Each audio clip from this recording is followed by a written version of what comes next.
Ooh, it's 10 o'clock. Oh, shit. We gotta go live. Time to go I'm live. live on Facebook. Oh, okay. I mean on what's this thing? Instagrams. Live on the Instagram. How I get on this one? I got my new phone. Okay, you done had it for 6 months. My new phone. Yeah, I'm it's that here. XR. All right, let me see. I got this fucking YouTube live all going. Right. I was all in your face. I'm gonna go live on here. Can you fix this when I go to this YouTube thing? Hello.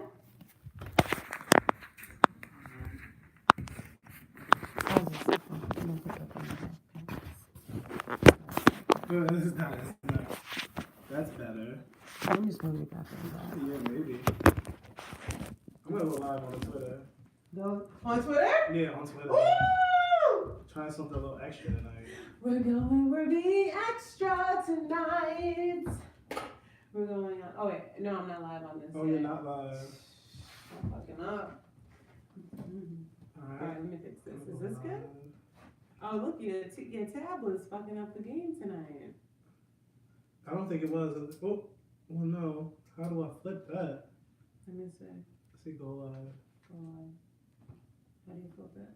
Oh, there it you are. is. Double tap to flip camera. tap. Okay. We are live. What's up, Joseph? It's my god brother. He's on there. Can I What's get a going shout on? out? Oh, hey, what up? What's up? What's up? What up? Okay, so it's me, your girl Antoinette, that bitch, my couch. I'm here with Brandon, and it's Brandon Time Live. Y'all. We live. What's going on? I want to almost say like this is my most heavily promoted live. Yes, very heavily promoted. I think it's good. And I'm super excited about it.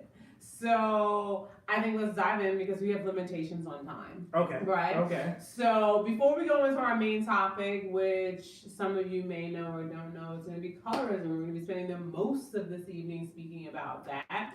But we're going to start out with Haiti. Haiti. We're just sending out our thoughts and our prayers and positive energy to the people of Haiti and Port-au-Prince. There was a part of Port-au-Prince where the authorities came in and they shot and massacred 21 people with guns and machetes. Men that were dressed as police. Yes. So they don't 100% know if the government decided to do this or not, but the belief is that this was a government mandate. The UN is investigating it. The UN is investigating it. But damn, Brandon. Oh. It's the twisting and the adjusting. You better get it together.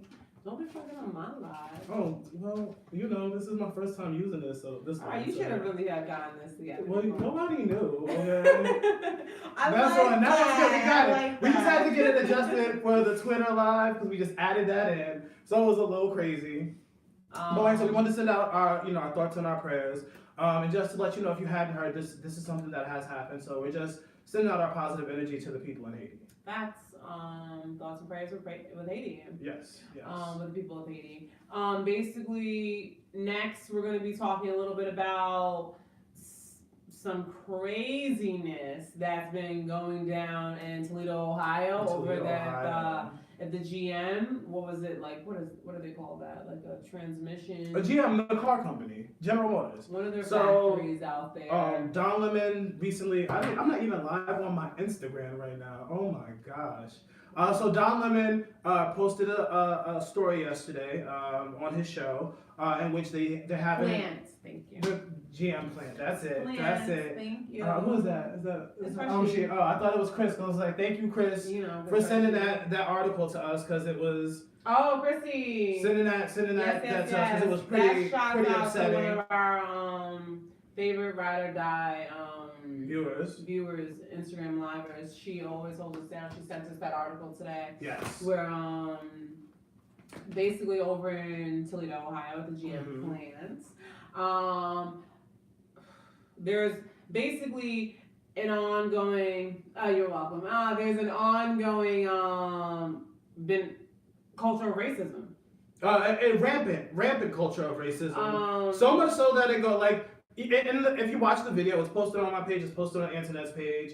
One of the gentlemen on Facebook, one of the gentlemen literally says it's from the bottom to the top, and like literally as you hear it, it's from the very bottom to their subordinates to the very top. Like whether it be in their actual industry or people who are representatives in their union. Yeah. So it's really scary, and it's actually really upsetting. So just to name a couple of things, so like nooses being hung, there was 5 incidents where nooses were hung around the plant, the office. They're saying no niggers allowed, whites only. I wrote some stuff down, right? So first of all, the people from CNN spoke to reps from GM, and they said no one has been fired for the nooses, although some people have lost their jobs in this transition that they're going in.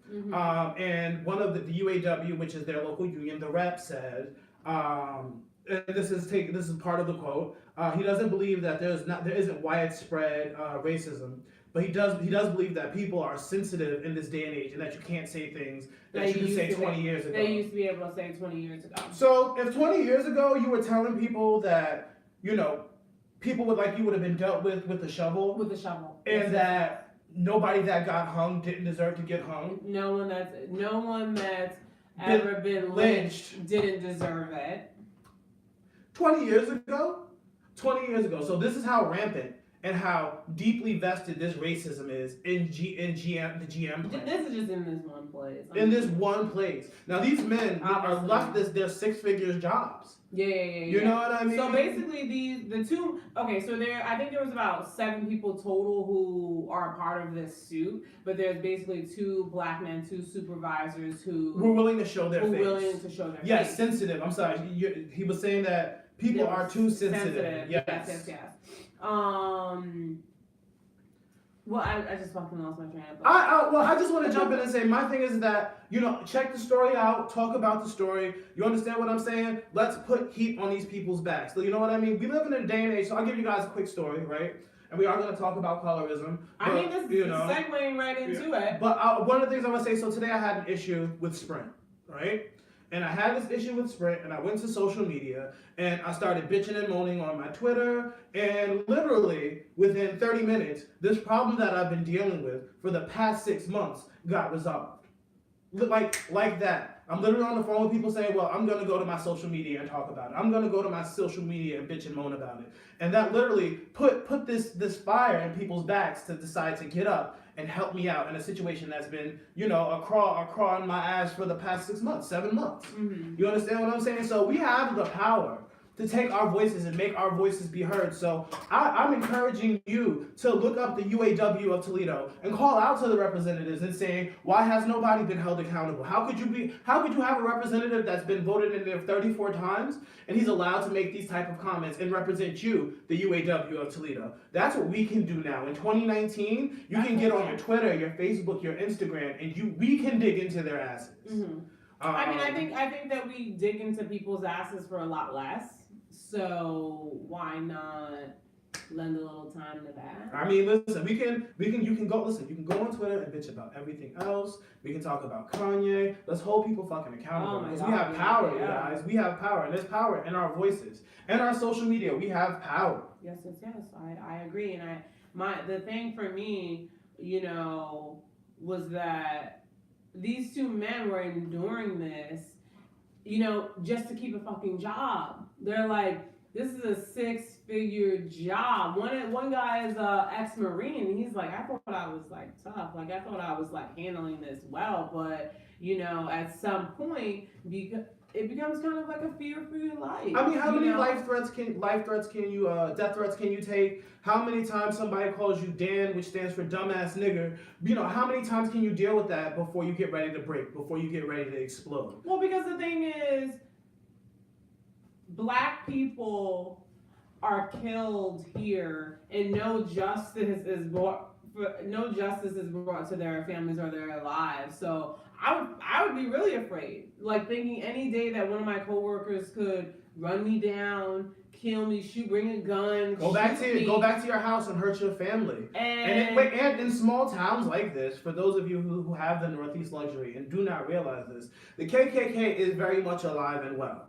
It exists. Like these white supremacist organizations, they exist, and they exist very strongly in these middle American towns, right, where people are who don't have access to education, who are on the poverty line, below the poverty line, right? And they look at these men of color who come in and take their jobs, and they think, this is a nigga taking my job. They took her jibs. They took her jibs. Oh, I agree, Malika. They exist very heavily in New Jersey. Yes.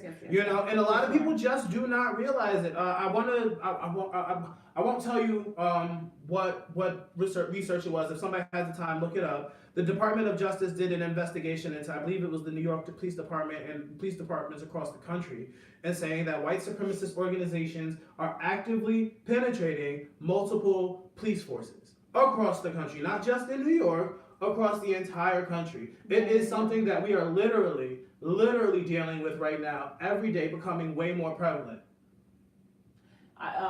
Chris is saying that she just moved to Pottsville, PA, and they are alive and well. I mean, I will say really quick before we jump into the next conversation, we're about to transition into colorism. I am kind of thankful for Donald Trump's presidency and the revelation of what this country really is. I will say, growing up, living in Georgia and South Carolina and moving to New Jersey and seeing a lot of people's perspectives, for everybody who has lived up here most of their life and hasn't had a lot of experience down south or past the Mason-Dixon line, they don't realize how volatile it can be in the rest of this country. And I think Donald Trump has brought that to people's eyes in a much more maybe dangerous but more visible and necessary way. So I think that'll at the end of the day, if there's anything that comes from this presidency, that will be something we'll be able to say that we'll maybe possibly get some benefit from. Do you have some comments on anything? That's not true at all. Patterson is currently under federal investigation.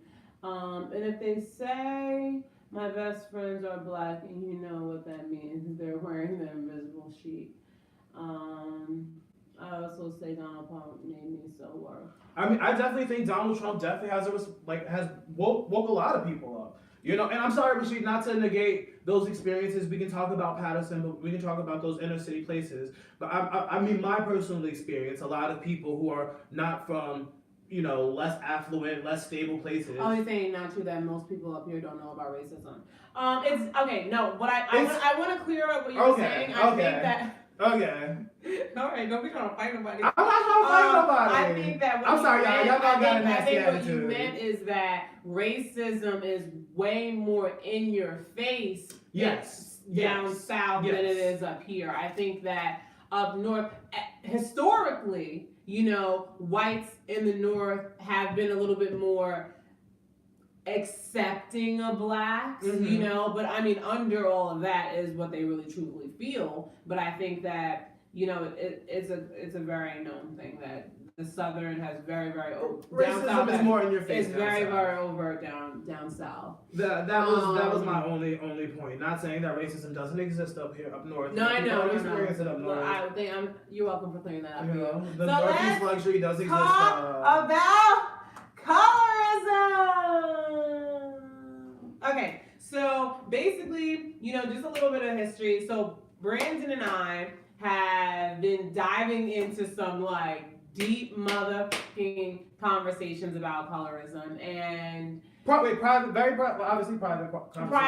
conversations. And you know, just the other night, Blackish aired its episode Black Like Us, which was about their daughter Diane in the school photo where she was not properly lit in a dark corner, and thus we have the. Now we're having it with you guys. I've been dying to have this conversation I agree with you. I think we have two very different perspectives. Obviously. No, but we've been breaking it down. Yeah.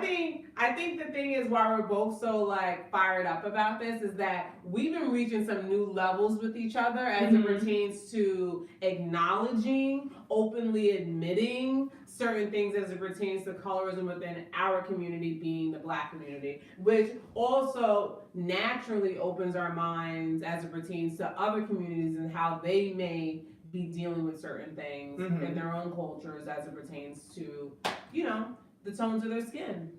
So I wanted to talk about colorism for a while. There is somebody who I know on social media. There's actually a couple people who are very vocal in their dissent of, you know, the quote unquote one drop rule, which is that if you have a drop of Black blood in you, you're Black, right? And that dissent very quickly breaks down. Wait, say that again.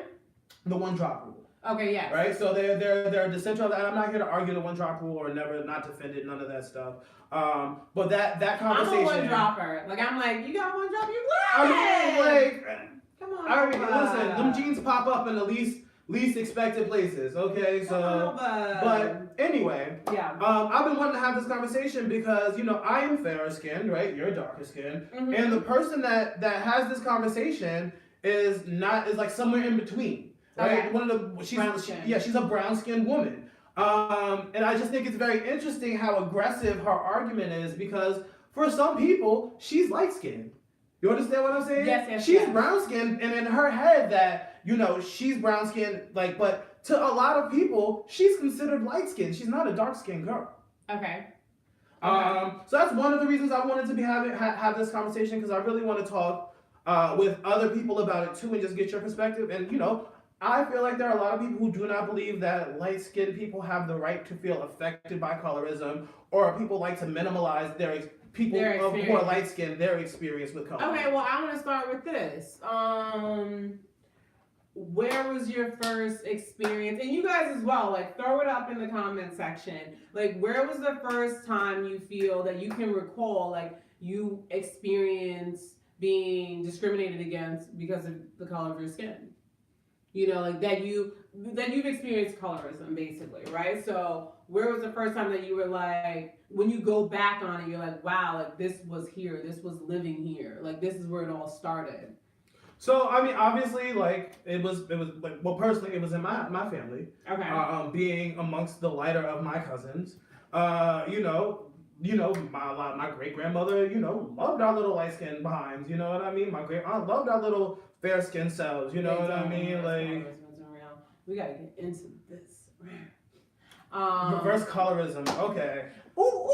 I love you, Malika, but let's talk about it because Let's finish answering my question. I've experienced it in childhood. Okay, as a young man, it was my first experience with colorism is within my family, and being fair skinned and having another cousin who was even more fair skinned than us, and seeing how much more she was fawned over than us, who were already fawned over.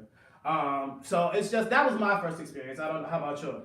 Mine was definitely in my home, for sure. Me and my brother are a little bit darker than my younger sister, I mean we're significantly darker than her. And you know we used to call her like high yellow. You know, is she really high yellow? I think is she darker than me? She's more yellow. Like you're more red. Okay, so I'm red. Like seriously, like if we're gonna do this, we need to have an open, honest conversation. Like throw out all of these things that we have, these terms, these phrases that we use in our mind as it pertains to how we normally talk. Break this shit down. I agree. Like if we're gonna be hiding behind some bullshit, what's the point of even having this conversation? Right? Okay, stop cursing me out. Go ahead. Continue. So that was definitely the first time, but I want to say that as it pertained to because in my family, like I said to you the other day, like I saw a different type of attention, but it's in your family, right? So unless you're in like a really, really bad abusive situation, family is like love at the end of the day, right? So it's like, oh, so I see something's maybe going on over here with my sister as it pertains to her lightness, her hair, however that correlates. But there's still love there. We're all love. My first time experiencing it in a very negative way was at school. Like in the home is that's when I first saw it. Okay, something with a light skin. But at school was the first time it was like Blackie. Like I was like, oh my god, what the Blackie? I mean, what that even mean? Oh my god! If we want to talk like, about, is that bad? We want to talk about negatives though. Negative experiences would obviously be in school. Yeah. And it's double-edged side. I can't give you specifically the specific moment it happened. But being told how I'm just not black enough amongst my black peers, right? Or responses to me knowing rap music or anything that's considered black culture as like, oh, Brandon, like, oh, you're actually black. Like, you half white anyway. Mind you, I'm not half white.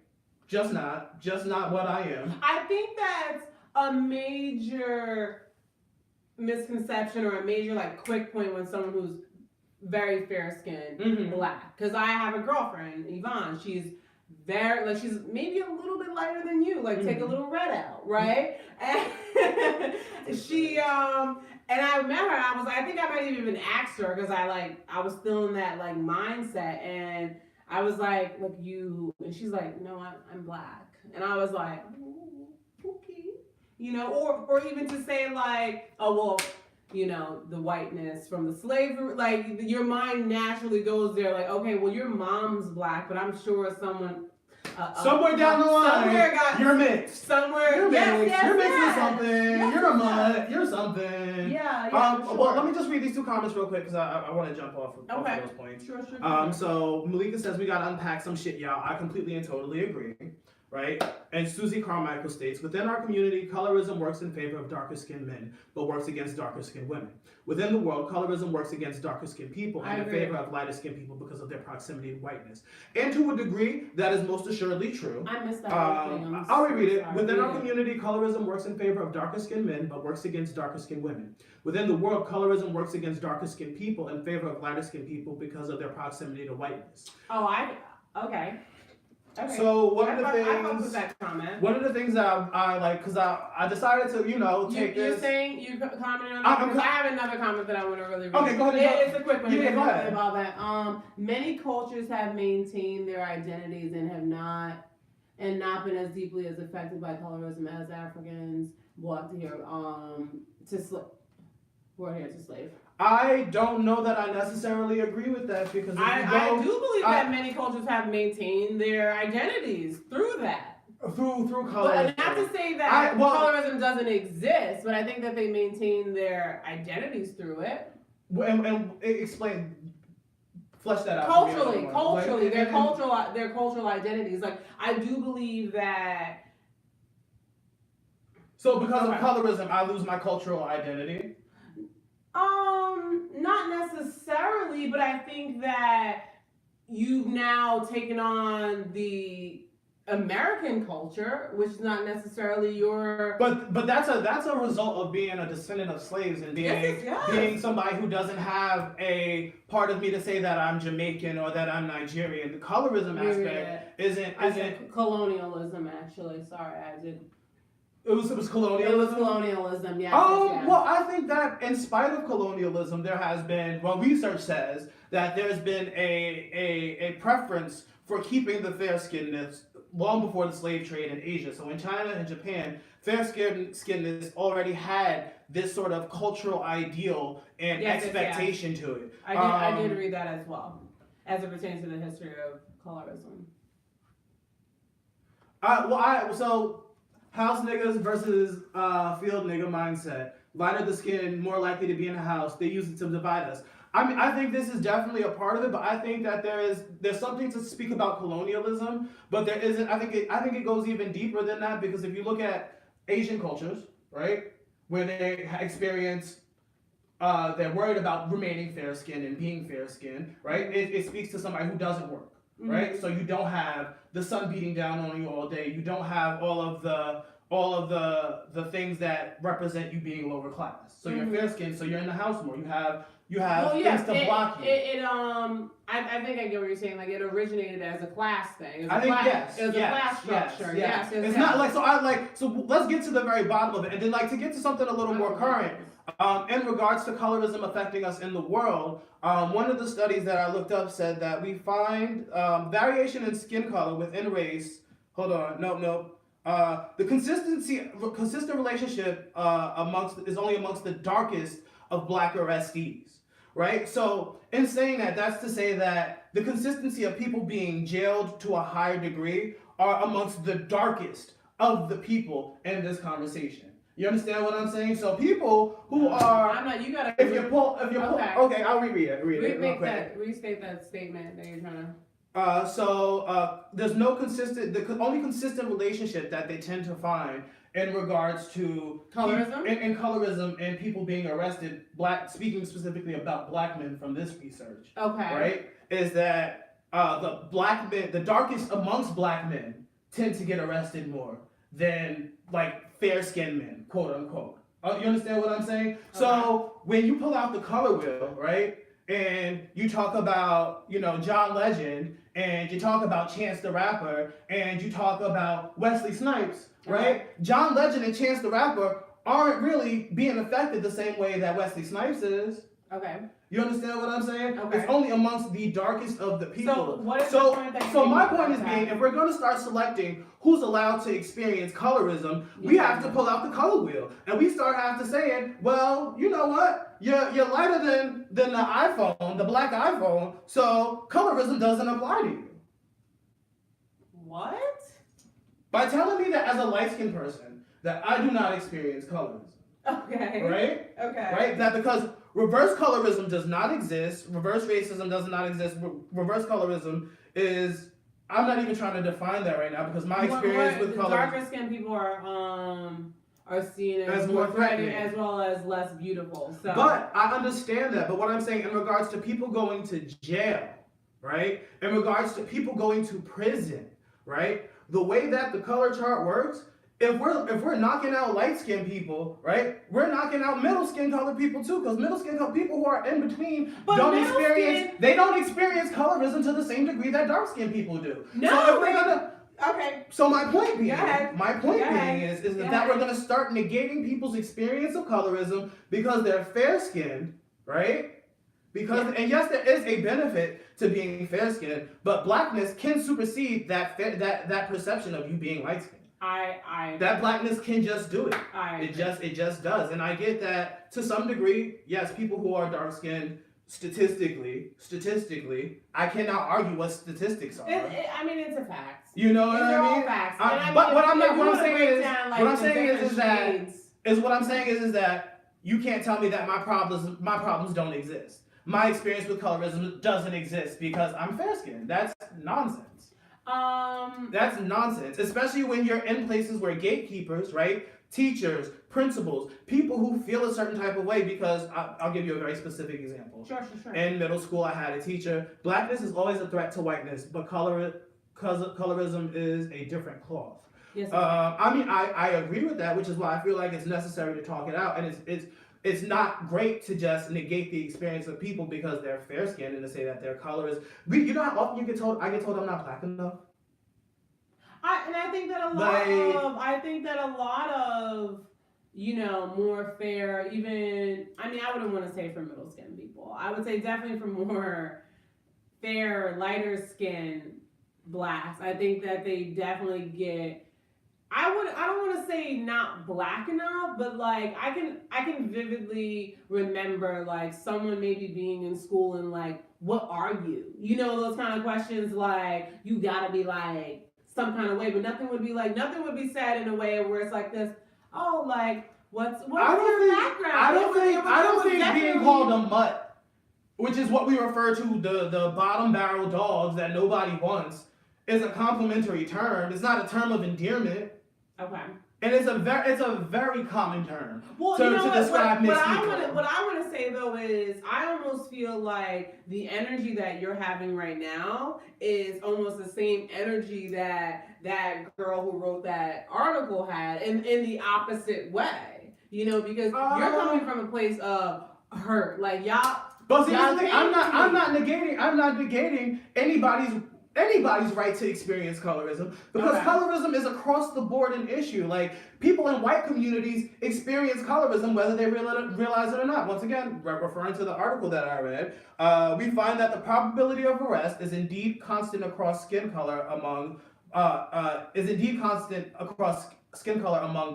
black men, while darker skin is associated with higher arrest rates among white men. So if you're an Italian white man, if you're a Greek white man, and you happen to have a little bit of a darker hue, you're actually more likely to get arrested than your Scandinavian counterpart. Okay. So colorism, as much as we want to claim all of this ownership of it, right? I'm not claiming anything over. Well, when you start telling people, not just specifically, but I mean in general, not really anybody in the live either, because I think I want to have this conversation because I want to unpack it, I want to talk it out. But I'm referencing, and I think a lot of this is from the article that I read. Can you just read the name of the article and the lady that wrote it real quick? So over the beige rage, accrue boo-hoo and taupe tears. Light-skinned black people cannot be victims of colorism. That was wrote by LaShaw on kinfolkcollective.com. First of all, I'm going to repost the article. I thought the article was basically kind of hilarious. I mean, negating the fact that light-skinned people experience colorism. I just want to read this real quick. Sure. There is not one statue of a person of color in the capital of the Dominican Republic because of colonialism. Only statues of white European Spaniards. Like, that's just a little once again, just a little throwback, just a little reminder, because when we get wrapped up in these conversations, so much of our personal feelings, including mine, become very prominent in us having these arguments. For sure. But it's important to realize that, it's a major problem across the board. Like, I've had a conversation with Brandon where one of my girlfriends was in a college class, and she's texting me or Instagram messaging me, and she's like, I guess there were some Indians in there, and she's like, oh, these people, and then she says to me, think a white kid just walked in, thank God I'm not alone. Or something about referring to her I'm not the only one. I'm not the only white person. And I literally, I didn't even respond to her for about 10 minutes, because I was like, you're actually not white, even kind and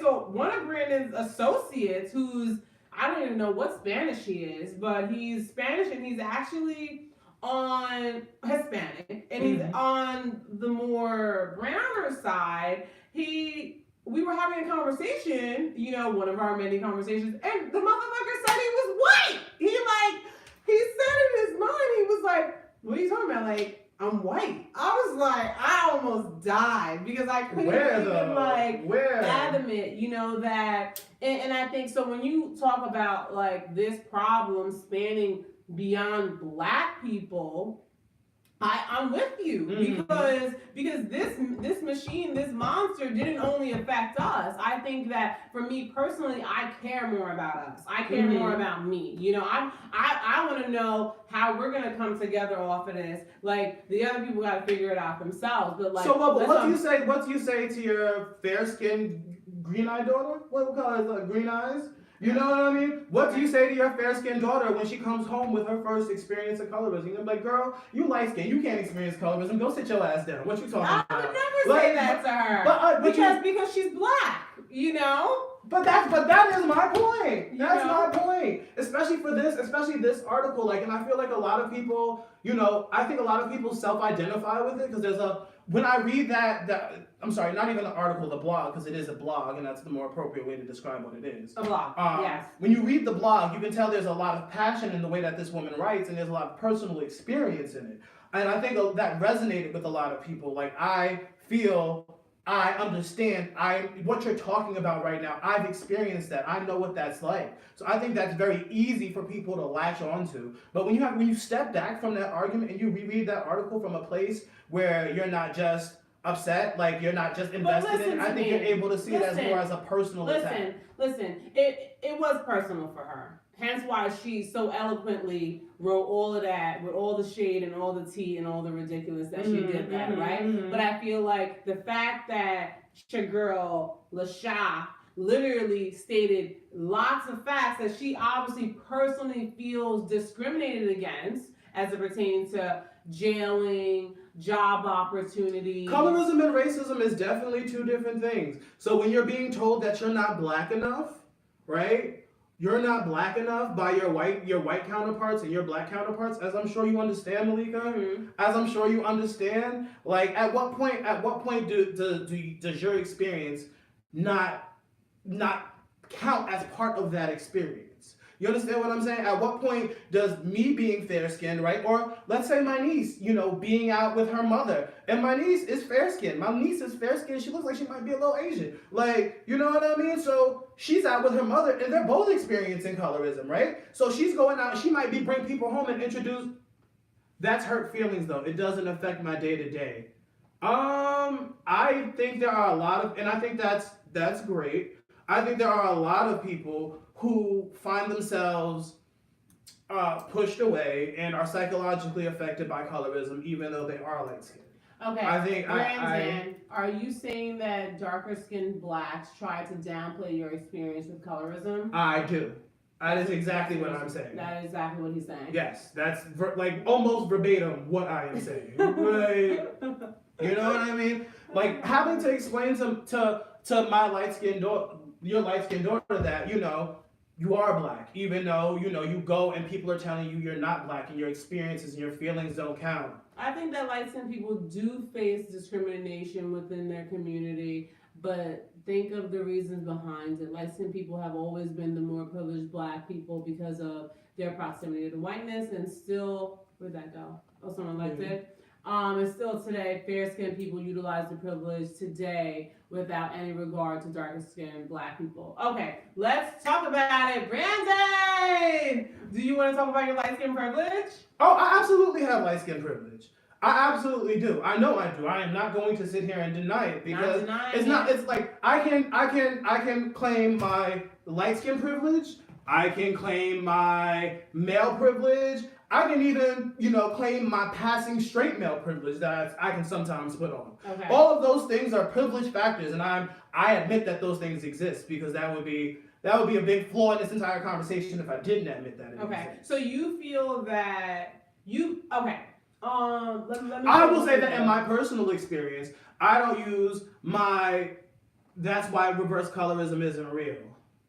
So, because because I have so white women have privilege, right? But they don't experience sexism. Like, say that again. What? So by the definition of me having privilege, right, and embracing it, right, you're telling me that I can't experience colorism, right? But if a white woman is white, right, she still experiences sexism because she's still a woman, right? She has white woman privilege, right? She has a benefit, but she still experiences sexism because she is a woman. Like, she's saying no. Bring it on home. Yeah, let me just read this one about the light skin rage. Light skin rage is real. Look at Chris Brown. Even Drake said, "I'm light skinned, but I'm still a dark nigga." Like, what is he insinuating? The light skinned males are looked at as softer than dark skinned men. I mean, they talked about that in Blackish. Do you feel that has that ever been your Yes. Because you're light skinned, you're I mean, it might also because I'm like not your classic definition of masculine. Okay, so where does all this come from? Like, where did all these ideas that are being continued to be perpetuated? Where is all this coming from? That's two different isms. So we can't. I'm trying to understand. Because I didn't want you doing that sexism. I mean, honestly, if you're talking about privilege, if we can get to the root of where this is all coming from, because as we started this whole conversation, we're saying that we've experienced these things from our family first, and then in society, these ideas were forced on us, and we continue to perpetuate them for whatever reason. Why exactly are we still holding on to these things? I'm just trying to figure it out. Is there something? You are affected by racism, but you are not affected by colorism. I mean, but that's the. Oh my God! How do you feel about that? I I feel like your mind just blew up. I mean, Like, I don't. shit. I think it's fantastic to be told that. Oh my God! I just freaked out because your mind blew. That because you blew his mind. white women are affected by sexism, but not affected by racism. So I'm still black, and I'm still perceived as black. You understand what I'm saying? Like I am not dark skinned. I am light skinned. But my blackness, right? My blackness, right? My color, right? Still affects me. Like it doesn't matter that I'm light skinned. You're light skinned. Flush it out. Because I've been told I'm not black enough. I'm Okay. not dark skinned enough. Okay. My hair isn't coarse enough. I don't get waves the way that I should. I don't have the things that I'm supposed to have to put me in my blackness. Okay. And those are things that I've been told by black people, and those are things that I've been told by white people. So it's black racism. So when it's a black person, it's just racism, not colorism. Because my black friend is also black. So they're negating. So they're telling me I'm not dark enough, right? But your internalized racism can be expressed as colorism, can it not? I'm just asking for a friend and asking for me. Expand on that. I think that's just people. I think that we've been conditioned and we've been programmed to have these thoughts and have these ways of thinking. Like, I don't honestly, I mean, do you feel like you've gotten or experienced anything in a better way because you're light skinned? Like, can you personally say that your life is better in any way? Fuck the white people, right? Mm-hmm. In any way because you're light skinned? No. This is the way I talk. It's how I carry myself. It's the way I walk into situations. Not your skin. I think if I was 10 shades darker and I spoke the way that I spoke and I behaved the way that I behaved, I think people would still be just as receptive. Like, does anyone want to chime in on that? Like, I love you, Brandon, but I get where the hurt is from because I didn't get it. Because I didn't get it too either. Let me see. Wow, my mind is still blown from all of this. I'm just like so excited. Black enough for who or what? How could he know? He's never been dark. Okay, I can agree with that because we can only speak from. Well, I mean, you can make the assumption that I've never been dark, but you don't know how well I tan. You don't know how dark my skin does get. You don't know what my perception is in the summertime when my skin does get darker and people see me as a darker person because I'm not always this light and I don't just get golden. I can get pretty dark, guys. Okay. And it doesn't look like tan. I look black. I look real black. Do you feel like you've experienced the most negativity from black people as it pertains to your skin tone? Or would you say it was equal?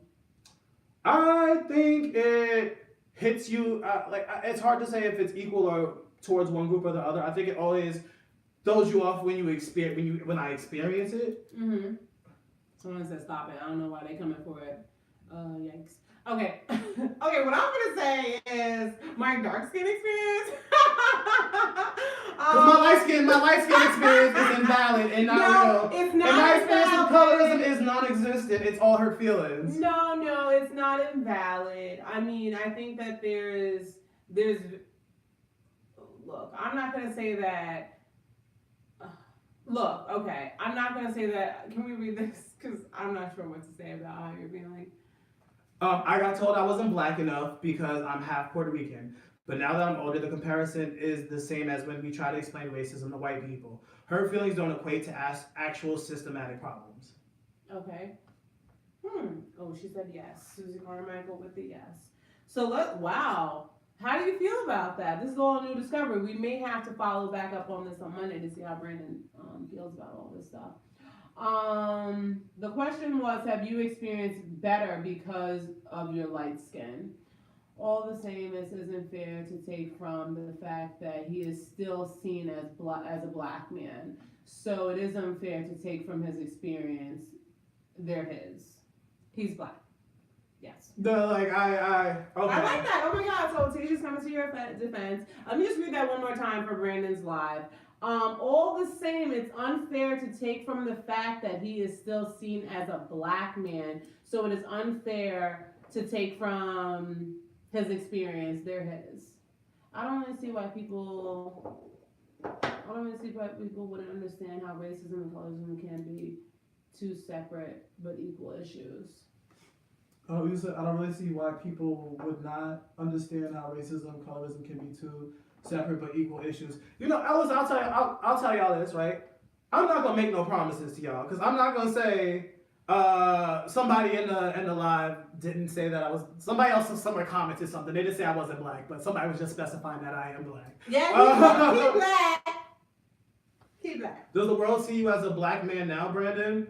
You know, most places I go, yes. Like most places I go, yeah, they do. Does the world like, see you as a black woman, Malika? I just want to know. Well, don't be trying to clap back at her. I just was asking. Yes, but to answer your question, yes. There's an assumption that I have something mixed in me. There's something sprinkled in there with me. Like maybe I'm half white, maybe I'm Puerto Rican, maybe I'm something. But and that makes you always, better. there's always the assumption that I'm black. First of all, Susie with the oh yikes tonight. Ow. Okay. I feel you, Brandon. I ain't black enough either. Over her. She said, yes, the men at my job frequently have these convos. Frequently have what convos? Saying that you are black. Okay. I mean, all I was going to say was... I want to read this. Dark skin struggle is, you're the better reader. Dark skin struggle is real, especially for children. Being called the darkest night hurt me as a child. But now I understand myself and the skin I'm in, and I'm beautiful. Big, beautiful black woman. Hold on. You scroll up on that thing. First of all, this is judgy. BBW, yes, triple B's, baby, LOL. I mean, so basically, because I'm gonna go with the BBW as it pertains to the dark skin shaming that I experienced. It was very, very hurtful because it basically came from everywhere. So your experience was more just like not being black enough, or okay, but not being black enough, but still kind of being liked because you had that kind of exotic look that we were talking about. Hell no. Kind of What? No. What? I'm asking. Niggas wasn't like, yeah, he mixed. We about to be cool with him. They was like, no, get your weird ass out of here. Well, you was weird, but you was weird. Like, I really wasn't weird. I actually just like to read, but apparently that's white behavior. So Brandon's ambiguous though, necessarily. Isn't. It says is. She asterisk. Oh, isn't. Okay. He looks black. Okay. I think that you look black. Listen. I know I'm black. I know that people know I'm black. No, I know. But to be fair, Tamika says racially ambiguous. Okay. And I think half white. Your last name didn't. Brandon, I always thought you were half white. Your last name didn't help, bro. Still love you though, and it's all good. It's all good. You know what I mean? What is the origins of your last name, Gillibon? So I am a descendant of the French Huguenots who settled in South Carolina. They were the slave owners. There's a Gillibon house in Bordeaux. I'm sorry, Bordeaux.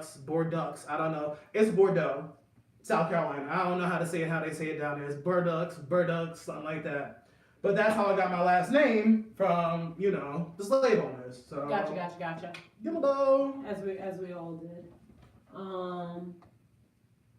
You're gonna read it. Okay, so I don't. Okay, let me read that. Okay, so because someone is like, they may have a closer proximity to whites, but still experience colorism from black people. I agree, but I think you can still experience. I think you can still experience colorism from white people as well, because there are times when white people are. I feel like colorism from white people is very different. I don't really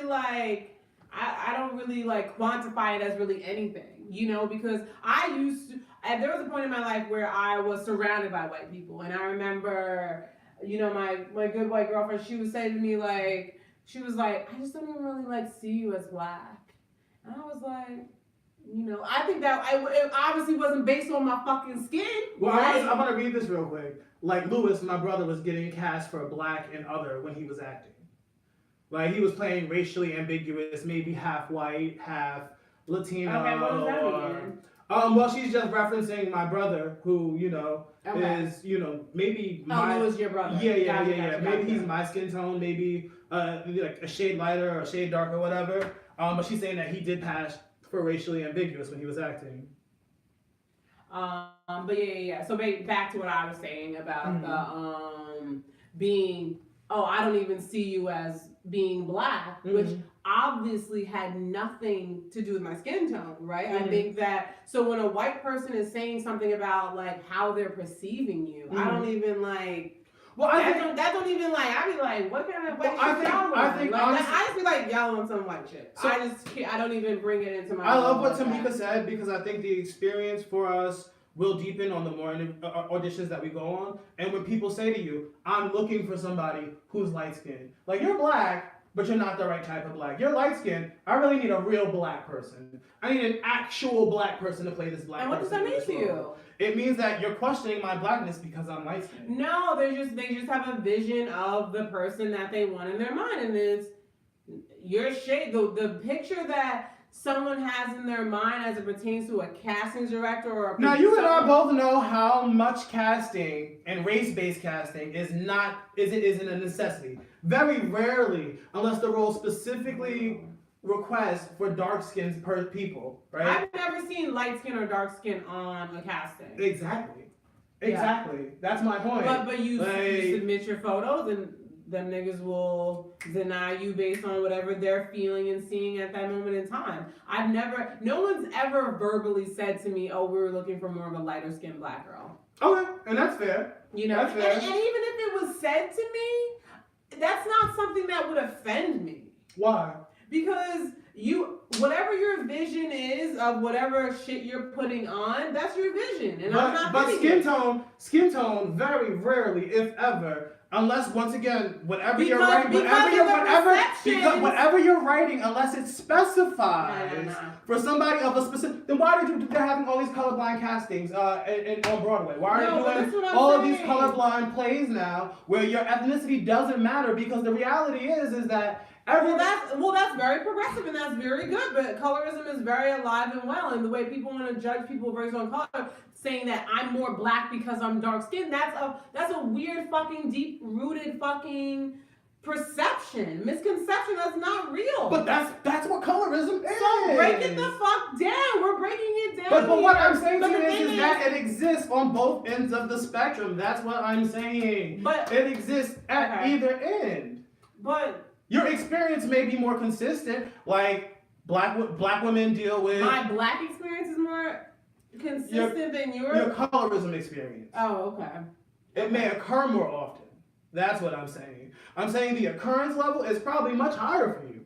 Not gonna negate that, not gonna argue that, but I just can't get behind the, you're light skin, you're tan, you're brown, you're fair, you're high yellow, so you don't experience colorism. I just can't get behind that. Do you know how many times I've worked in places where people might say to me, oh, well, now we got a real black person, Brandon. Oh. Saying that to you? Yeah. Oh, because someone else dark. Yeah. That's crazy. Well, the cops don't think I'm white. They know my black ass is black. They don't. I think that goes to the racism thing again. But I think, it's part of the perception of my skin tone, and they're saying that my proximity to whiteness, right, which is usually perceived as, right, good thing, great, but my heritage, which I am proud of, something that I embrace every day, right, when I walk down the street, when I wake up in the morning, that's constantly being challenged, and whether it's being challenged by white people or black people, it's difficult.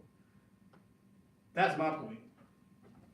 Michael B. Jordan stated he didn't want to be typecast anymore. Typecast about what? Typecast about what, Toriana? I'm not sure what that means. I don't does he mean he got tired of playing bad guys? I don't really know too much of his. Wesley Snipes couldn't play Malcolm X. However, race does play in every facet of America. And once again, let me see. If it's a historical piece, it's biopic, whatever. I agree with you. You need, Wesley, I don't even know how true that is, because maybe Wesley Snipes could be a phenomenal Malcolm X and you wouldn't even care how dark skinned he is. Because Malcolm X, but this is what I'm saying. saying though, and like you're not admitting it or dealing with it. And once again, in historical context, historic. Be looking like that is nothing like. Well, look at the people who played Martin Luther King. Martin Luther King was not some super dark skinned man. And Clifton Powell, I believe his name is. He's a very dark skinned man. Okay. He plays villains in just about everything. He's actually in Black Lightning. He plays the preacher in Black Lightning. Oh, that guy. I know. He always plays a bad guy, right? Well, he also has a face that's very good for evil. That's nothing about his skin. That's nothing about his skin. It is his face. His facial structure is, that's his name. His facial structure is like, he does like good evil faces. I'm not saying, that has nothing to do with him being dark skinned because he is actually very dark. But his face is like, he's got like those like, dangerous eyes, you know? So I don't think that has anything to fucking do with color. Well, what I was going to say is, he played Martin Luther King. No, he didn't. Yes, he did. Well, he did. It was probably a BET movie. I don't know. That was racist. That was racist. No one's really judging that. But my point being is that don't tell me that somebody's too dark skinned. That man is not Martin Luther King Jr.'s complexion, but he played Martin Luther King Jr. even though he's darker than him. It's not a bad thing. Don't have a problem with it. You think that his dark? Okay, so does everyone know who this guy is? Is that his name? First of all, Clifton Powell had the features though. You know exactly what I'm talking about. Features though. But they're saying that Malika's saying that I think his dark skin actually contributes to that perception. I think it does. He said he believed it does. He said that his people always remember me as the bad guy because I get cast as the bad guy. It's because I'm dark skinned. He was like, but little do people know. He mentions having played Martin Luther King as one of his examples of not just playing the bad guy. Once again, in Black Lightning, he plays a preacher, and he's a good preacher. He's not a bad guy. But that is our perception of Clifton Powell. I thought he was a bad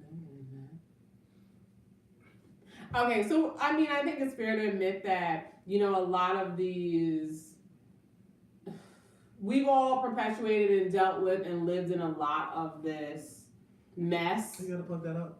Oh no, plug my phone up. I think we've all played into this, contributed to a lot of this. I think now it's about,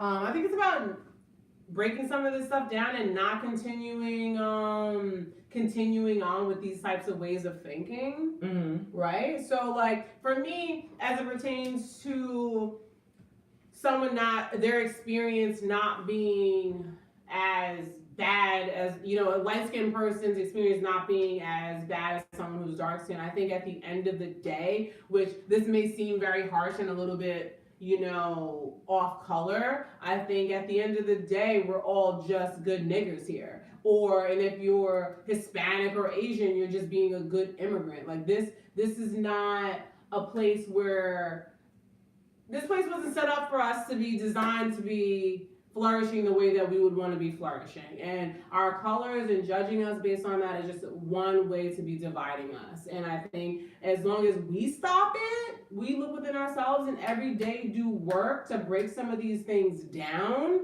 and stop living in that feeling like, oh, I'm going up on a job interview and someone else lighter walks in, or a model or an actor comes in lighter or darker. You feel some inadequateness against that and you work through those feelings, or you being light-skinned feeling like, oh, I got this because a dark-skinned person comes in. I think once we start dealing with that self within ourselves, that will better help the problem. We already know that this is a bad seed that exists. Like, stop watering it. Stop letting it grow.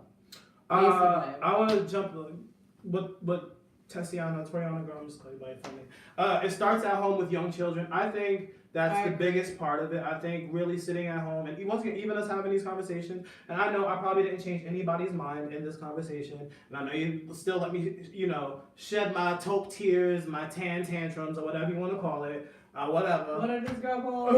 Ecru boohoos. You know. Tears. But I think it really is about having a conversation across the board, saying that just because somebody is light skinned, right? Stop trying to negate their blackness. Stop trying to tell them that, you know, well, you're half white. well, I'm not half white. Well, I You know what I mean? As it pertains to like going forward, I think that the first step is acknowledgement. So like one, acknowledgement within yourself. So you can't really like start teaching your children until you work through and sift some of these things within yourself, right? Mhm. Because this stuff is so ingrained in the fiber of who we are. Me even just saying to Brandon, you're red and you're like this and you're like using all these words to be describing him. So natural. It's so natural. It's so within us, but just like taking it in and being like, okay, what does this mean? Where does this come from? Why do I feel this way? What's behind that? Working with yourself, right? To like really break some of this stuff down, and then in turn start working with your children, working with your families. You know, if you're at the function where your great auntie Sybil is talking wild and reckless, saying some ridiculous ass shit, have a conversation with her, because now when these things start coming up because of this conversation, it's gonna be more of a hot button. Like, well, you know she light skinned, so she can't cook. And you'd be like, oh, so, but what the fuck? What are you talking about? Oh, What? it's because it's the white in her? You know, it's like, where are we going with this? What does it mean? You know, and I think acknowledging when it happens and breaking it down. So for me, as it pertains to what I've experiencing and every day the deprogramming that I have to do on myself as a, you know, at the systematic oppression that I've experienced and the whitewash that's going on in my minds, in my head, I just tackle them one thought at a time, you know, and it's something that doesn't feel right to me. I address it with my inner self every time, every moment. Like, why did I say that? Why do I feel that? Like, that's not right. Where does that come from? You know, attack it. Fucking attack it. Attack it. We're under attack. I will say that we've been under attack. I definitely had my own colorist feelings because Bye guys, this live is over. I grew up with it. You know what I mean? I had to realize that I don't really care whether my kid is light skinned, dark skinned, nappy hair, fine hair, kinky, however it comes out. None of that matters to me. Honestly, don't even care if my kid is straight, trans, bi, whatever the hell my kid comes out with. As long as my kid is healthy, that's all I'm really looking forward to, right? So all I'm trying to do is expand upon that and like push that agenda that we need to just love each other, right? We need to talk about the fact that just because you're dark skinned doesn't mean that you're better in this way. Just because I'm light skinned doesn't mean I'm better in this way. And your light skin privilege don't mean shit to me, right? Yeah, So and I am happy to admit and acknowledge my light skin privilege, because when you really are about change and want to effectively bring about change, you have to acknowledge your privilege. Yes. But don't at the same time with me acknowledging my privilege negate my own experiences. I want to just go back to say that as it pertains to privilege or non-privilege, we're all just good niggers here. And I could not say that again. Okay? That's the case of the matter. And if you think that you're exempt from that, you know, you really got to do even more work within to figure that out.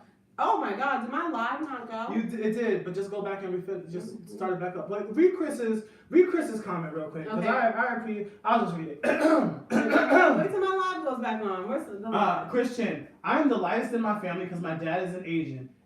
It's a horrible feeling to fight the good fight side by side with family and still have people feel like you never understand them. I appreciate that, Chris, because you're sitting there telling us that because we're fair skinned, our ecru boohoos don't want to be heard and our experience are not valid, but they are. That's all I feel. Okay, and I'm with that. Wait, should we talk about Cardi real quick? No, we not fucking. Not real quick. Okay, I'm gonna jump into it. I'm gonna talk about Cardi. No, because Cardi's disgusting. Wait, we gotta talk about Cardi because she got the whole interwebs abuzz. Okay, she had Chuck Schumer and a bunch of other representatives willing to risk it all on Twitter, getting ready to retweet her. Like Chuck Schumer's like, I'm sitting here just waiting to see if y'all are about to retweet Cardi B's video. What video? So she did like a 1-minute video where she's, you know, yelling about the government shutdown, talking about the 800,000 people and talking about how crazy it was and how much nonsense it is. But what was she talking about that she was actually doing to help this besides doing that? Well, I mean, honestly, I feel like what she did was great because it has, first of all, you have this, you know, Afro-Latina who's rambunctious and loud. And who also had statements on her Twitter that were calling black girls roaches and other shit. First of all, that's what I heard. I'm not about to defend her and what she said in the past because I really don't care that much about Cardi B. No.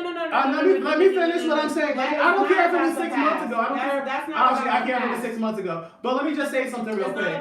All y'all, and I know a lot of y'all personally, right? I done heard what comes out your mouth. in reference to people and their skin tones and their ethnicities and all that other stuff. Well, So Miss Me, don't come for them and or me right now with the bullshit, because we're sitting here all together as a community. We are, but hold yourselves accountable. Hold yourselves accountable first. When you refer to a dark skinned bitch as a dark skinned little cockroach, because you're not fucking with her today. But is that a change, a mental shift because of the money, or an internal shift? Oh, I'm not talking about her. I'm not talking about her. I'm talking about us. I'm talking about us and the things that I've heard you say about people, the things I've heard other people say about people that just is not on the public sphere. You know what I'm saying? And I'm just saying, let's hold ourselves accountable. No, because you just actually went on an attack. Okay, because I tried to call Cardi B out for saying derogatory. We're having a conversation. Well, people know that she's had the derogatory comments. You're trying to say positive things about her. I wasn't really feeling it. Then you went on. I'm not saying anything positive other than what she did. Against me and everyone in this. I'm saying hold yourself accountable first. For sure. That's what I'm saying. I'm not defending what she said, because what she said was ignorant as hell, and it was wrong. But what I'm saying is, I asked you. Where was that? Tessiana Ward, I know I gotta change. Thank you. Amen. Thank you. That's just us being real. That's just us being real. And you fair skinned and you was able to call people, black girls, cockroaches, like the dark skinned girl next to you called girls cockroaches because you wasn't famous. And now you're famous and you gotta catch up with that. That's what that is. She's playing catch up. I heard you call black girls cockroaches. Not me. You never. Brett, are you fucking serious? I've never even used that term. I fucking talk about roaches in houses, never to refer to as a person. And I can stand behind that with 1 fucking million%. I'm gonna let you stand behind it. But once this line is over, I'm gonna jog a bitch's memory. I'm gonna jog the memory. I'm gonna jog the memory. It's gonna be like, that's mind bouncing around. Slander, actually. That's slander. You trying to fucking come for my character. No, I'm not, baby. That never happened. I'm not. That has never, ever in the history of me being alive, ever fucking happened. Bottom line. Look at my face, y'all. Yeah. We have lots of conversations. Ain't you looking for me to fucking lie up on this shit? We have lots of conversations, y'all. Lots of conversations. Nah, you wild for that. So let's finish your fucking Cardi B bullshit. My only point is Cardi B came out. People love what she said. It was fun. It was cute. I thought it was fun. Well, let me just pull it up because I think I got it pulled up already. Woo! This nigga's Let's see if you can even hear it.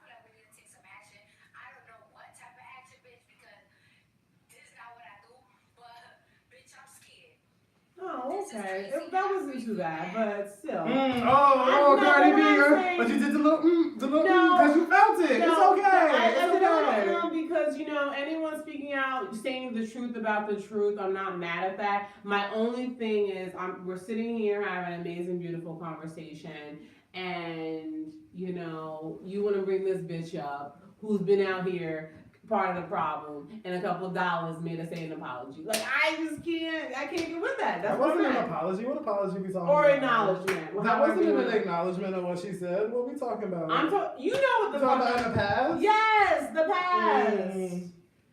Oh my God. I know at least one person that's been referred to as a cockroach. I'm dead. Oh, goddamn cockroach. You playing yourself right now, my nigga, for real. Who? You. Okay, guys. What does that have to do with colorism? Oh, nothing. We just talking about it because it's the end of the live. We said our final words. I don't know. Brandon want to bring this bitch up. Bring up Cardi B because I thought it was funny. Just bring her whole. I mean, it wasn't terrible, but it just was a shift. Okay, guys. this is a continued conversation. I think the message in the message, I'm happy that we sifted out some of these feelings, some of these thoughts, and, we're going to do better, right? Do better. We got to do better. I mean, especially with each other, Thought I missed something.